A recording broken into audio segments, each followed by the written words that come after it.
في حد بسأله بقول له شد حيلك يعني ايه، فقعد يفكر كده وقال لي شد يعني ايه strain pull، وحيلك يعني ايه حيلك اصلا، فقال لي شد هيلك. طبعا نفكنا من الكلام الفاضي ده ونقول do your best do your best. طيب في سؤال، لو انت عايز تقول لي سواق تاكسي نزلني هنا، هتقول له ايه بقى؟ download me here؟ هتعمل زي شد هيلك ولا هنقولها ازاي؟ لما تسمع الجملة دي هتفهم منها حاجة وهي ليها معنى مختلف تماما. اسمع كده. I don't buy it. I don't buy I don't buy buy يعني يشتري. انت فهمت من الجملة انا لا اشتري، صح كده؟ لا مش صح، لكن دي معناها انا مش مصدق. لو قلت لمديرك في الشغل انا اتأخرت عشان كان في حادثة في الطريق، هيرد عليك ويقولك لا مش مصدق. I don't buy. اعمل قلب وقول لي كنت تعرف التعبير ده قبل كده ولا أول مرة تسمعه؟ الجملة دي هتسمعها هتفهم منها حاجة وهي ليها معنى مختلف تماما. اسمع كده. There's no point. There's no point. There's no point. point يعني نقطة. انت فهمت من الجملة دي مفيش نقطة، صح كده؟ لا مش صح، لكن دي معناها مفيش داعي أو مفيش فايدة. حاولت أصلح الكمبيوتر بتاعي لكن there is no point، مفيش فايدة. اعمل قلب وقول لي كنت تعرف الجملة دي قبل كده ولا أول مرة تسمعها؟ لما تسمع الجملة دي هتفهم منها حاجة وهي ليها معنى مختلف تماما. اسمع كده. Don't throw in the towel. Don't throw in the towel. Don't throw in the towel.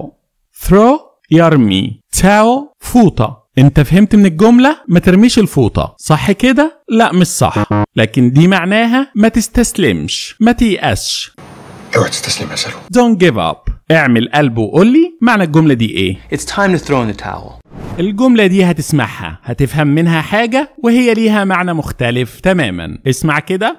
They cut corners. They cut corners. They cut corners. cut يقطع، corners زوايا أو أركان. انت فهمت من الجملة انهم يقطعون الزوايا، صح كده؟ لا مش صح، لكن دي معناها بيختصروا، بيكروتوا، غالبا على حساب الجودة. لو بيعملوا مشروع معين they cut corners، هم بيختصروا بيكروتوا. اعمل قلب وقول لي بنقول الجملة دي ازاي. انت بتقول ايه؟ انت بتقول ايه يا عمو؟ انت بتقول ايه يا جدع انت؟ هو انت مجنون يا ابني؟ انت بتقول ايه؟ ازاي نقول؟ انت بتقول ايه يا بني ادم انت؟ What are you talking about? What are you talking about؟ انت بتقول ايه؟ انت بتقول ايه يا عمو؟ انت بتقول ايه؟ What are you talking about? What are you talking about؟ انت بتقول ايه يا جدع انت؟ What are you talking about؟ What are you talking about? What are you talking about؟ انت بتقول ايه؟ انت بتقول ايه؟ What are you؟ What are you؟ What are you talking about? انت بتقول ايه؟ What are you talking about? اعمل قلب وقول لي لو هتقول لحد انت متخلف يا ابني، انت متخلف، هتقولها ازاي؟ الموضوع بقى غريب جدا. انت متخلف يا ابني، ازاي تقول؟ انت متخلف يا ابني. Are you retarded? Are you retarded؟ Are you retarded؟ انت متخلف يا ابني. Are you retarded? انت متخلف يا ابني. انت متخلف يا ابني. Are you retarded؟ اعمل قلب وقول لي لو عايز تسأل حد هو حضرتك بتشتغل ايه؟ انت بتشتغل ايه، هتقولها ازاي؟ What's your name? اسمك ايه؟ What's your name? اسمك ايه؟ What's your name? اسمك ايه؟ Are you married? انت متجوز؟ Are you married? انت متجوز؟ Are you married? انت متجوز؟ What do you do for a living? هو حضرتك بتشتغل ايه؟ What do you do for a living? هو حضرتك بتشتغل ايه؟ What do you do for a living? هو حضرتك بتشتغل ايه؟ How are you doing? اخبارك ايه؟ How are you doing? اخبارك ايه؟ How are you doing? اخبارك ايه؟ غالبا مش هتعرف تترجم الجملة دي. اسمع كده. لا لا لا طبعا ما ينفعش كده، هيحسوا اصلا ان انت مش عايز تقعد معاهم. انا بقول كده برضو. انا بقول كده برضو. لو هتترجمها ازاي؟ اصله بيتكلم امريكاني ومالوش في الانجليزي. عشان كده attention. ممكن نقولها I agree with you، موافقك. I agree with you. I agree with you. وممكن نقول I think so too. Yeah, I think so too. I think so too. بقول لك بقت مدرسة انجليزي وانا يا دوبك معهد سنتين والعلام بيحب العلام. أو ممكن I concur with that. I concur with that. I concur with that. أنا أتفق مع ذلك. احنا بندي كورسات انجليزي للمساجين. اضغط قلب ولو عندك ترجمة تانية اكتبها. طريقة بجد رائعة جدا وبتحسن عندك مستوى الاستماع بشكل مذهل. يا واد انت يا واد، ايه الحلاوة دي؟ اكيد اللي جرب معانا خلاص عرف. لا مش عارف. ما انا جبته لنفسي. Time heals all wounds. Time heals all wounds. Time heals all wounds. Time heals all wounds. Time heals all wounds. Time heals all wounds. ودي معناها الوقت بيداوي كل الجراح. Time heals all wounds. أنا عايش اللي فاضل لي من عمري على الذكرى، أسير الألم والجراح. جملة ممكن تقولها لو شخص بيعاني أو بيمر بأزمة. Time heals all wounds. قليل جدا اللي هيسمع التعبير ده وهيفهم معناه من أول مرة. اسمع كده. A stitch in time saves 9. A stitch in time saves 9. A stitch in time saves 9. stitch يعني غرزة. طبعا انت فهمت ان غرزة في الوقت المناسب هتوفر 9، صح كده؟ مش صح، لان ده المعنى الحرفي، لكن دي معناها حل المشكلة في البداية هيوفر عليك جهد كبير جدا. ايوه امتى؟ A stitch in time saves 9. تعامل مع المشكلات الصغيرة قبل ان تتفاقم. اضغط قلب وقول لي كنت عارف الجملة دي قبل كده ولا اول مرة تسمعها؟ لما تسمع الجملة دي هتتفاجئ. اسمعني، اتفضل سعادتك. لان معناها مختلف تماما عن اللي هيجي في بالك. مختلف. طيب اسمع كده. bite the bullet. Bite the bullet. bite the bullet. bite يعني يعض. bullet يعني رصاصة. أكيد فهمت دلوقتي من الجملة إنها عض الرصاصة، صح كده؟ لا مش صح. يا نهار اسود. لكن دي معناها تقبل المحتوم. Just deal with it. اللي مفيش منه مفر. bite the bullet. رخصة العربية انتهت، لكن هتقبل المحتوم. هعصر على نفسي ليمونة واروح اطلعها. اضغط لايك واعمل قلب. الجملة دي مالها؟ هتفهم منها حاجة مختلفة تماما عن المعنى المقصود. يا راجل. اسمع كده. حاضر حاضر. by the skin of your teeth. By the skin of your teeth. by the skin of your teeth. skin يعني جلد، teeth أسنان. انت فهمت من الجملة دي بواسطة جلد أسنانك، صح كده؟ وانت عرفت ازاي؟ لا مش صح، لكن دي معناها بالكاد أو بالعافية. طب وبعدين كده احنا وقعنا في حيز بيص، دلوقتي في لخبطة شديدة قوي. ده نجح بالعافية. اضغط قلب وقول لي معنى الجملة دي ايه. I couldn't agree more. الجملة دي هتسمعها هتفهم منها حاجة وهي ليها معنى مختلف تماما. اسمع كده. Spill the beans. Spill the beans. Spill the beans. Spill the beans. beans يعني فاصوليا. spill معناها اسقاط او اسكاب، يبقى دي على بعضها اسكب الفاصوليا، صح كده؟ لا مش صح، لكن دي معناها افشي السر، بوح بالسر. لو ليك صديق مش عايز يقول لك سر معين هتقول له spill the beans. اضغط قلب وقول لي الجملة دي معناها ايه. break a leg. استنى انت رايح فين؟ تعرف تقول الجملة دي بالانجليش؟ احبك اكثر مما يمكن ان تقوله الكلمات. انا بقيت شاعر خلاص. تعرف تقولها؟ I love you more than words can say. I love you more than words can say. غمض عينيك وقولها لوحدك وما تنساش تعمل قلب. الجملة دي هتسمعها هتفهم منها حاجة لكن معناها مختلف تماما. اسمع كده. I'm broke. I'm broke. I'm broke. I'm broke. انت فهمت منها ان انا محطم او متكسر، صح كده؟ لا مش صح، لكن دي معناها انا مفلس. لو مفلس زيي اعمل قلب. الجملة دي هتسمعها هتفهم منها حاجة لكن معناها مختلف تماما. اسمع كده. Don't put words in my mouth. Don't put words in my mouth. Don't put words in my mouth. طبعا انت فهمت من الجملة دي لا تضع الكلمات في فمي، صح؟ لا مش صح، لكن دي معناها ما تقولنيش اللي انا ما قلتوش. اختك بتقولك قصدك ان انا غبية، هتقولي لها Don't put words in my mouth. عشان ما تضيعش وقتك وعمرك على الفاضي وروح للهدف على طول واسمع من المتحدثين الأصليين. اسمع الجملة دي وخمنها وحاول تكتبها قبل ما تسمعها مني. Don't bring it up again. Don't bring it up again. خلاص حاولت وكتبت. Don't bring it up again. Don't bring it up again. ودي معناها ما تحاولش تفتح الموضوع مرة تانية. لو بتتضايق من موضوع معين ومش بتحب تجيب سيرته هتقولي اللي قدامك Don't bring it up again. اسمع الجملة دي واللي هتسمعه اكتبه أيا يكن. What are you hiding from me? What are you hiding from me? What are you hiding from me? السؤال ده ممكن تسمعه وتجاوب عليه وهتكون إجابتك خطأ غير اللي انت تقصده. اسمع السؤال كده وحاول تجاوب عليه. Do you mind if I smoke? Do you mind if I smoke؟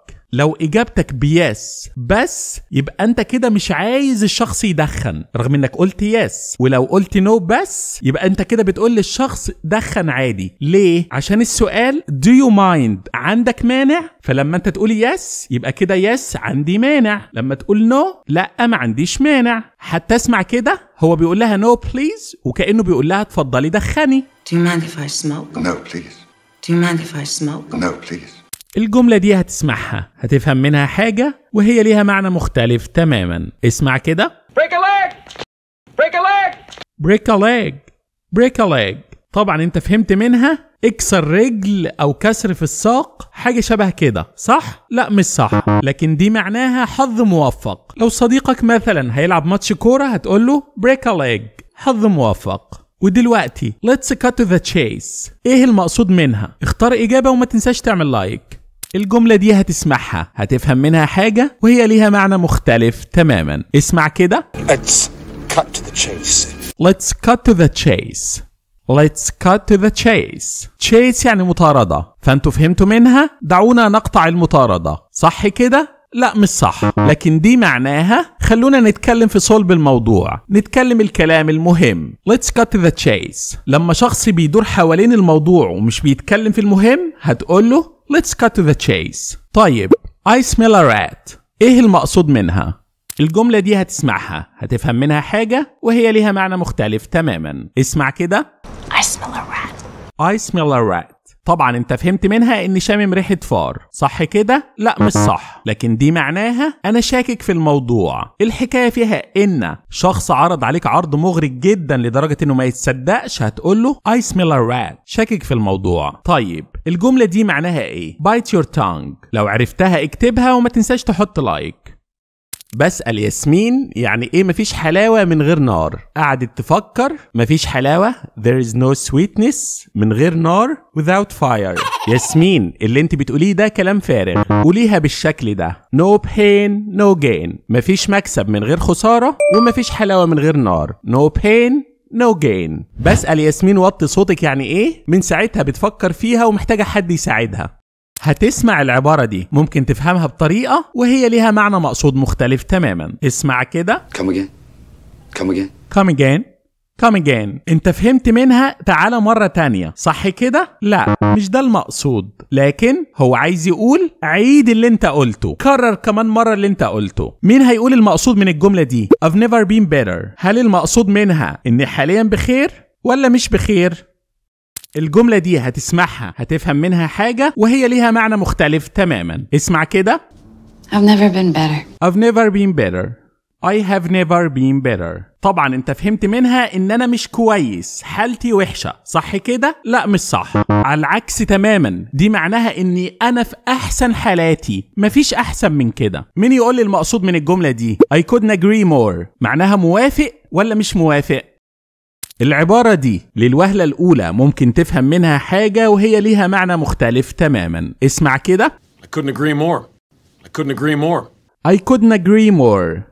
I couldn't agree more. طبعا انت فهمت منها أنا مش موافق، صح كده؟ لا مش صح، على العكس تماما، دي معناها أنا موافقة جدا على اللي انت بتقوله. I couldn't agree more. أتفق بشدة. مين يقول لي المقصود من الجملة دي ايه؟ That's the ticket. الجملة دي هتسمعها هتفهمها بطريقة وهي ليها معنى مختلف تماما. Bite your tongue, Dad. Bite your tongue. Bite your tongue. انت فهمت من الجملة دي عض لسانك، صح؟ لا مش صح، لكن معناها توقف عن الكلام، ما تقولش اللي انت عايز تقوله، كأنك بتقول بالظبط امسك لسانك. Bite your tongue. قول لي كده المقصود من الجملة دي ايه؟ All in all. الجملة دي هتسمعها هتفهمها بمعنى وهي ليها معنى مختلف تماما. اسمع كده. It's all smoke and mirrors. It's all smoke and mirrors. It's all smoke and mirrors. It's all smoke and mirrors. طبعا انت فهمتها ان كل ده دخان ومرايات، صح كده؟ لا مش صح، ده المعنى الحرفي، لكن المعنى المقصود واللي يهمنا ان كل ده خدع وتمويه. شخص مثلا بيقول عضو مجلس الشعب ده بيوعد كتير جدا لكن it's all smoke and mirrors، كل ده خدع وتمويه، كذب يعني. مين هيقول لي دلوقتي that's the ticket؟ ايه المعنى المقصود؟ امبارح اخويا بيقول لي عايز 100 جنيه فاديته، النهارده قال لي عايز 100 جنيه فقلت له انا مش قاعد على بنك عشان كل يوم اديك 100 جنيه. يا ترى ازاي اقولها؟ انا مش قاعد على بنك، انا مش قاعد على بنك. الجملة دي هتسمعها انت هتفهمها بطريقة وهي ليها معنى تاني خالص. اسمع كده. all in all all in all all in all all in all. طبعا انت فهمتها الكل في الكل او كله في كله. خطأ، مش معناها كده، لكن معناها عموما او اجمالا. هو الشغل الجديد متعب صحيح، لكن all in all عموما او اجمالا انا مبسوط. انا مش محتاج مساعدتك. معاك 5 ثواني، فكر بسرعة واكتب.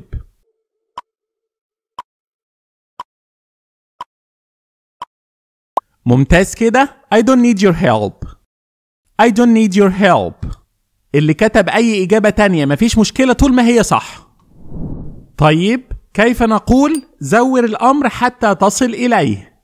مثل لحد ما توصل. على فكرة التعبير ده احنا واخدينه. معاك 5 ثواني.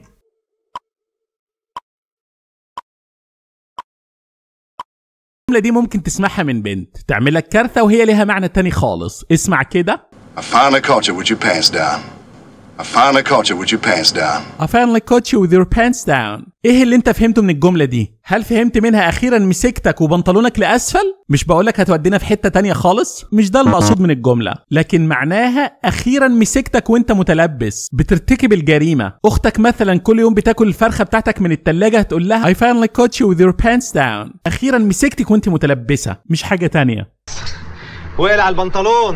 لا البنطلون لا. ايه ده؟ انت رابط البنطلون في وشك ولا ايه يا سيد؟ الجملة دي هتسمعها انت هتفهمها بطريقة وهي ليها معنى تاني خالص. اسمع كده. That's the ticket. That's the ticket. That's the ticket.